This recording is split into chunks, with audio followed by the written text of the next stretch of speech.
And it is Car Con Carne. I'm James Van Osdol.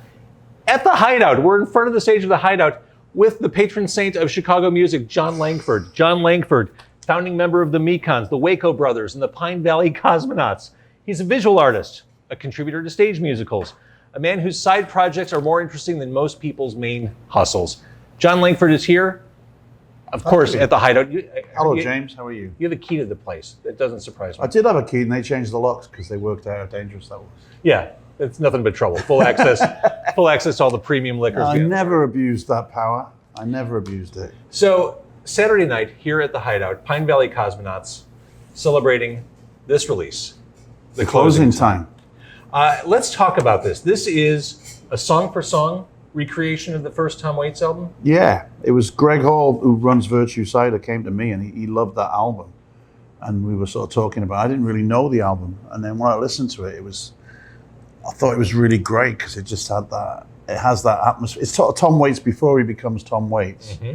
And it's just got this, it's crammed with great kind of ballads about the time of the night when the bar shuts down, or being in bars, or things that happen in bars. And this is all going on during the pandemic. And he wanted to make a record that would raise some money for Civil, the campaign for the Chicago Independent Venue League. We're trying to support all the venues that had to shut down during the pandemic. And to me, the more I thought about it, the better idea it was to get a bunch of what we've often done with the Pine Valley Cosmonauts, which is my sort of honky-tonk archaeology band we've had for quite a long time. We did, an album with Johnny Cash record of songs. We did an album with Bob Wills songs. And we did 3 albums of anti-death penalty, death songs against the death penalty. And it's branched out from that. But this was like kind of getting back to like looking very closely at one artist and making something out of it. But I think Tim Tutton from the Hideout came up with the idea of calling it The Closing Time, because that's what, the album's called, Tom Waits' album is called Closing Time. Yeah, the pandemic was the closing time for all the bars, and the ramifications of the bars all shutting down, the venues shutting down, was much more than it wasn't just like, you don't get to see any live music. It was lots of connections were kind of broken, and lots of social things that we all, desperately need were suddenly just gone. So, yeah, I thought the concept was tight, so we went ahead and made the album, remotely somewhat in little pods, but it was a project to be getting on with while the pandemic was going on. Isn't it interesting how thematically it just totally works? It's totally emblematic of what we all went through over the past year. Yeah, I just think, the cover itself was my kind of like little homage to the Hideout. So it's all backwards. Mm-hmm. I came in and they let me in, and I made up an opportunity to come into the Hideout and have a look around, because I hadn't been in here for so long and I was getting withdrawal symptoms. But yeah, the cover it's kind of meant to be that kind of late night feel of a bar. The Waits album is very emblematic of what we went through. Like from 40 years ago, the songs just make sense. You can ascribe those characteristics to the emotions we felt being cooped up at home, isolated. Yeah,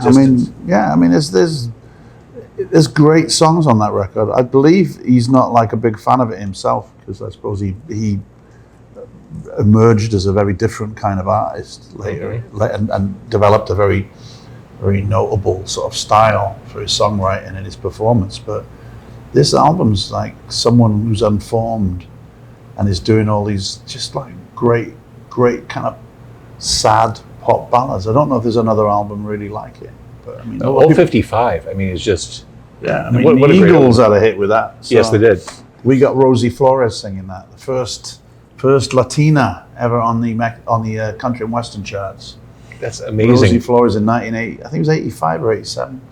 So she sings old 55, and she went to a studio in Austin with a mask on, and did that on her own, and it's a Frankenstein's monster of an album, because most of the people didn't meet who were on the album. So the Pine Valley Cosmonauts were literally, cosmonauts. Yeah, scattered across the cosmos. Circling the planet with, guitar parts falling in through the ether. So. Well, let's talk about the people who lined up for this. Was it just as easy as calling up Jeff Tweedy saying, hey, here's the idea. Are you in? Yeah, pretty much. Well, I would say that the way it works with the Pine Valley Cosmonauts is that mostly people are friends who I've worked with before and stuff. So a couple of new people on it, but just people, because it became like, well, we can get anyone from anywhere to do anything. So I had a mate, Benji Webb, who's a heavy metal sort of reggae singer in Newport, my hometown.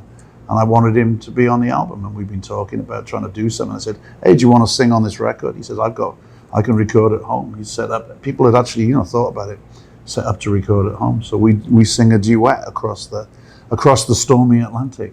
I love that. And you have Janet Beveridge Bean, you have Nora O'Connor, Sally Timms, of course. I mean, Janet and Sally actually came into a studio and we sat there and had a fist fight in the studio and sorted it out. But a lot of other people, like Andrew Bird, really wanted to do it, and he was kind of marooned in Chicago, but we couldn't really get together because he was filming that TV show Fargo. Mm-hmm. So he was in some kind of apartment in Chicago waiting to go off somewhere. He was just kind of quarantining there. But he had recording equipment with him, so he sent some stuff to me through the internet. I sent that then to our piano player. All the piano parts were done in Yorkshire in England, because a friend of mine who plays with me a lot has got a grand piano in his home studio. And he's the best piano player that I could think of for this project. So actually, it worked out pretty well. So Saturday, the 17th, you're playing on stage. And I know you've done gigs since the singularity we all went through, but how does it feel to be able to take something like this to the public and be able to perform these songs? Is it cathartic? Is it emotional?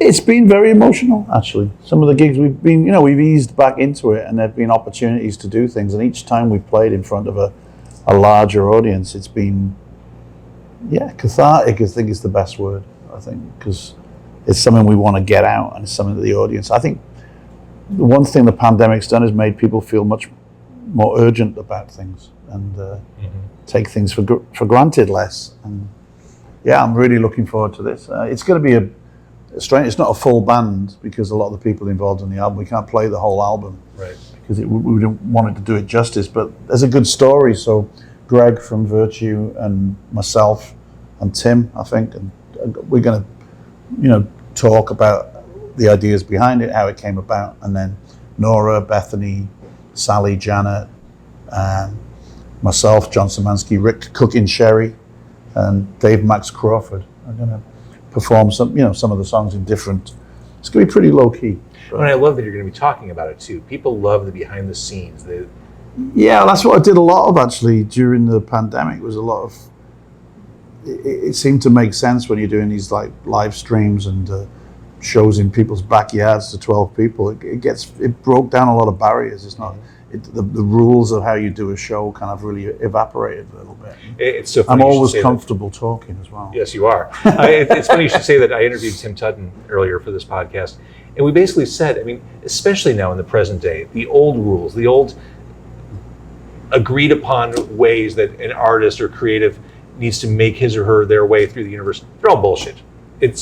Everything's been equalized, and everyone has the same amount of access, and you just do things your way. That's how we all find our way through now. Well, I'm hoping it's going to open a lot of doors, and it's made me think a lot. But the fact that we couldn't get into the clubs and perform for audiences of people was rough. And as I think any musician will tell you, there's some of the best sounding rooms in the whole country are little bar rooms in Chicago.